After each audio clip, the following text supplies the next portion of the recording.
And so did Francis Clark Howell have money to take you to the field? That's right. He had the money to take me and Glenn Cole to the field. And where did you go? Well, through Nairobi, we went to the southern highlands of Tanzania, to a site called Isimila. Isimila.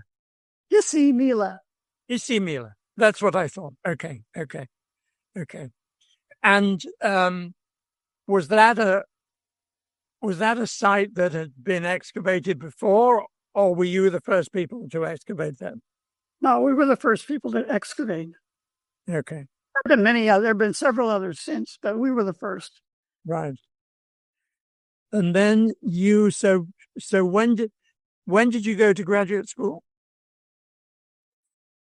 57, 56, 57. Well, you must have raced through graduate school because I did 56, 57, went to the field, 57, 58, and then in 59, I finished my thesis. Oh, okay. Wow. Kind of raced. Wow. Okay. And was your thesis mainly based on Isimila, or did it take account of other work that was going on in East Africa at the time? It was based on Isimila, but I also had permission from Desmond Clark to use information from Colombo Falls and from the Leakeys to use some information from their sites in Kenya and Olduvai. Okay. And so who was in your cohort of graduate students?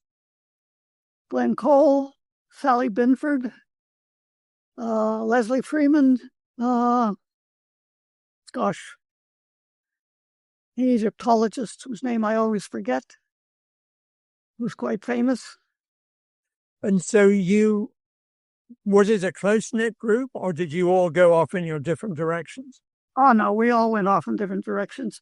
We were really assigned to whoever got the money to take people to the field, because I was expecting to go with Brainwood to Iraq and Iran, but Clark Howell got money first. I'm an accidental Africanist. I see. Well, that's interesting. An accidental Africanist. That would be a good title for an autobiography. So was there any academic tradition in your family? Did your parents go to college? My mother did. My mother was trained as a public health nurse. She did some university work, and I had cousins and so on. My uncle was a lawyer, so there was some academic tradition in the. Okay. And where did you get advice about what to do and where to go? Where, at Chicago? No, before you went to Chicago. I mean, was it mainly you or your parents or your relatives? Or? Oh, that would be mainly me. Okay. And I had met some other people at the Arizona Field School that a number of us, we met there, Patty Jo Watson and some others. Yes. A couple of others went to Chicago, and I decided that was a good place as well. Okay. So you got your PhD in 1959. Could you give me this sort of the 5-minute version of what's in your PhD? Oh, well, it's outdated now, but I guess I did the first attempt at doing a typology for the Upper Acheulean in East Africa. So not only from Isimila, but I was given access to the Colombo Falls collections by Desmond Clark and to some of Leakey's collections in Nairobi. So it was a thesis on East African Acheulean. Right. And I forgot its exact title. And my understanding is that your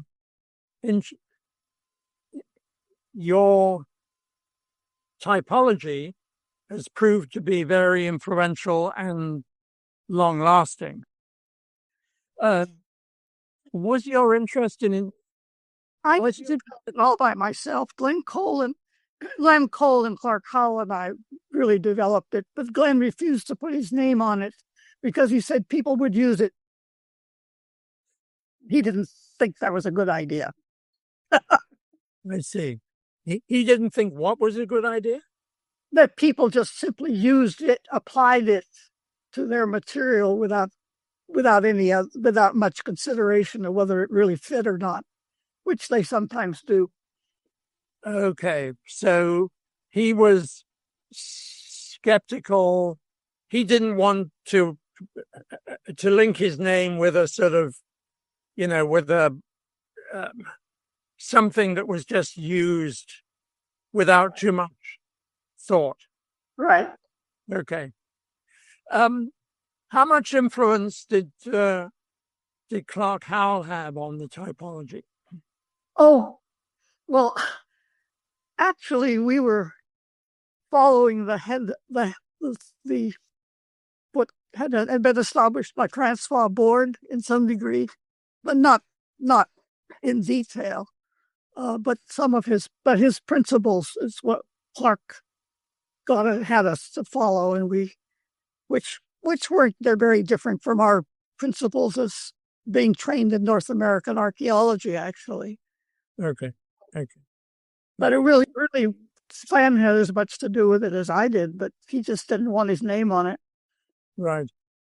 So you got your PhD in 1959, and did you get a job then, or did you do, a postdoc, or what did you... I got an NSF postdoctoral fellowship. That will go away. Okay. So you got an NSF.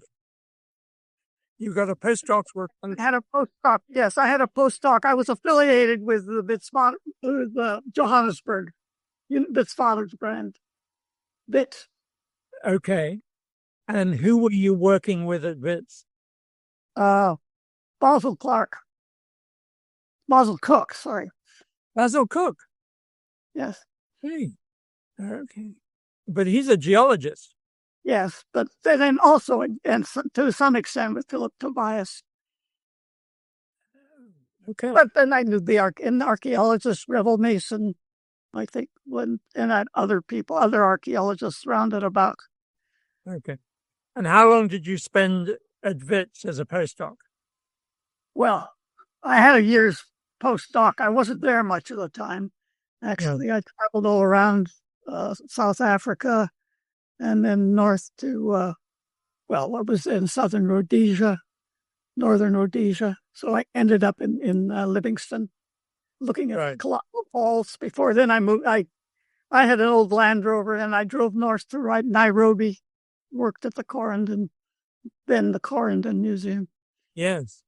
And so, but you didn't drive from Johannesburg to Livingston. Yes, I did. You did? I drove all the way to Nairobi. You drove all the way from Johannesburg to Nairobi. Okay. And then when did you go to Alderby? Well, I worked with Mary in 60 for Haslett and I dug the bulk of FLK in 61 or 62, something like that. She mentions you in participating in the 60, 61, 62 sort of period. Yeah, and FLK North, I helped with that. I was at work. I helped with that excavation. Wow. Okay. And then she specifically mentions your involvement in excavating in beds 3 and 4. Yes, in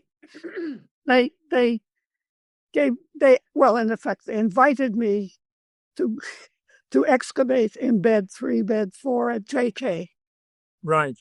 I got NSF funding to do that. And you were still did you have any employment? No, No. I had affiliations with the Field Museum and Chicago, University of Chicago, but I didn't have employment. Okay. So apart from the 1 year of the NSF postdoc, how were you living? How were you putting food? I had NSF funding, GRAP funding. Okay. And when did that stop? And when did you get, as my late father would have said, a proper job? Well, when I finished at Olduvai, actually, I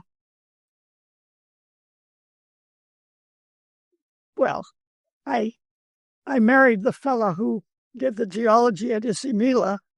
Right. We were married by the district commissioner in Nairobi. And then, I joined him in he was a exploration geologist at that time for Falcon Beach nickel mines.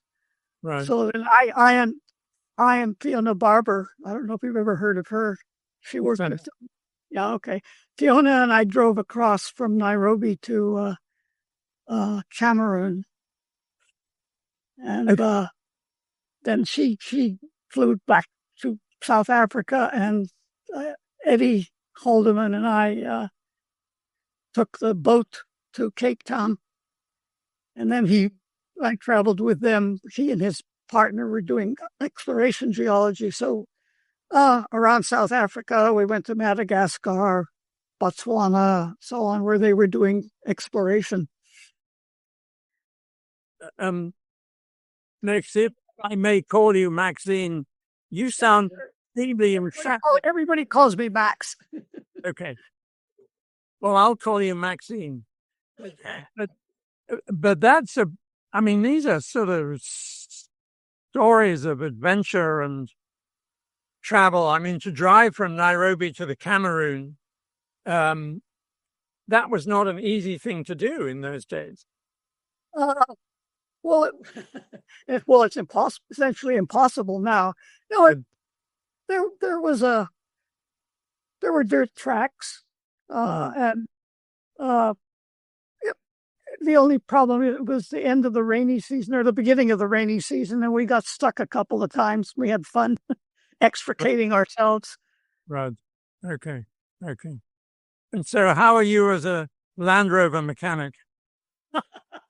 Well, fortunately, that we didn't have to do much of. Okay.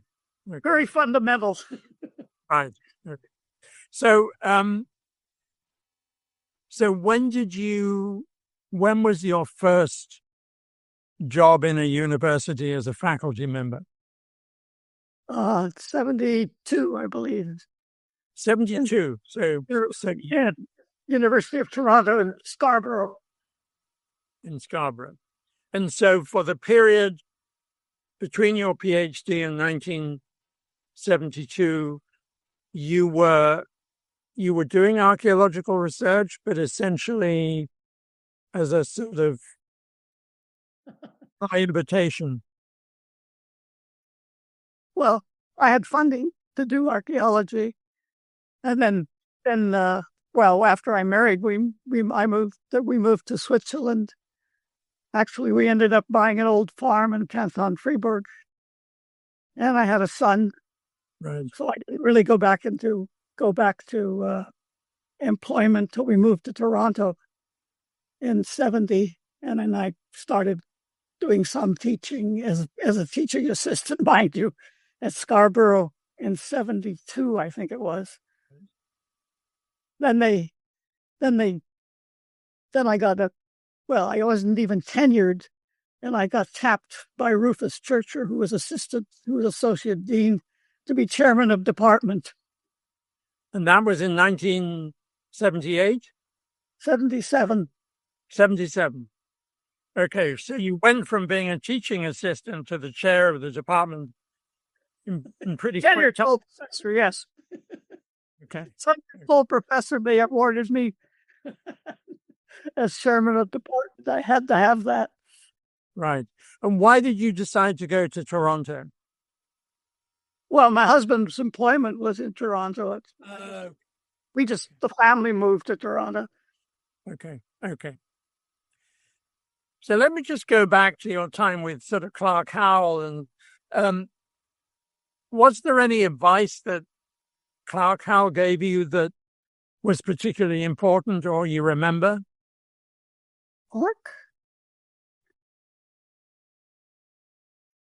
Clark was always very supportive, but I don't remember it specifically in terms of advice. As a mentor, yes, he was always very, very supportive of his students, very positive in his thinking and any kind of advice he gave. I suppose just tried to follow his examples when I had graduate students as myself.